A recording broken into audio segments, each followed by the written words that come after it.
ക്ലാസ്സിലിരിക്കുമ്പോഴും നിഖിൽ വിനോദിന്റെ മനസ്സിൽ മുഴുവൻ അനുജനും അമ്മയുമാണ്. ഓട്ടിസമുള്ള 16-കാരൻ അനുജൻ അപ്പുവിന് ഉണ്ണാനും ഉറങ്ങാനും നിഖിൽ വേണം. പാർക്കിൻസൺസ് രോഗം ബാധിച്ച അമ്മ ഷീബയ്ക്കും അത്താണി നിഖിൽ തന്നെയാണ്. എന്നാൽ പ്രതിസന്ധികളോട് പോയി പണി നോക്കാൻ പറഞ്ഞ് പഠനത്തിനൊപ്പം വീട്ടിലെ മുഴുവൻ കാര്യങ്ങളും മുതിർന്നൊരാളുടെ കാര്യഗൗരവത്തോടെ ചെയ്ത് മാതൃകയാകുകയാണ് സെന്റ് തോമസ് ഹയർ സെക്കൻഡറി സ്കൂളിലെ +2 വിദ്യാർത്ഥിയായ ഈ 18-കാരൻ.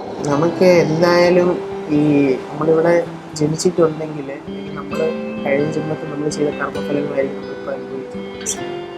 അപ്പോൾ അതിൽ നമ്മളെന്തായാലും അത് അനുഭവിച്ചേ പറ്റും. അപ്പോൾ നമ്മൾ എന്ത് ചെയ്യുക, സന്തോഷത്തോടെ അത് അനുഭവിക്കും. ഈ ന്യൂസ് എല്ലാവരും കാണുമ്പോൾ എനിക്ക് അഭിമാനമാണ് തോന്നുന്നത്, ഞാനിത് ചെയ്തു, അല്ലെങ്കിൽ ഞാനിങ്ങനെ ചെയ്തുകൊണ്ടിരിക്കുന്നു എന്നാൽ ഇനിയും ഞാൻ ചെയ്യും, അപ്പം ചെയ്തേ പറ്റൂ. അപ്പം അതിൽ ഒരുപാട് സന്തോഷം. പ്രയാസങ്ങളില്ലാത്ത മനുഷ്യരില്ല, എല്ലാവർക്കും പ്രയാസങ്ങളുണ്ട്, എല്ലാം ഉണ്ട്. പക്ഷേ അത് തരണം ചെയ്യണോ വേണ്ടയോ എന്നുള്ളത് ഒരാളുടെ ഇഷ്ടമാണ്. വേണമെങ്കിൽ ഇപ്പോൾ പോയി ചെന്ന് ആത്മഹത്യ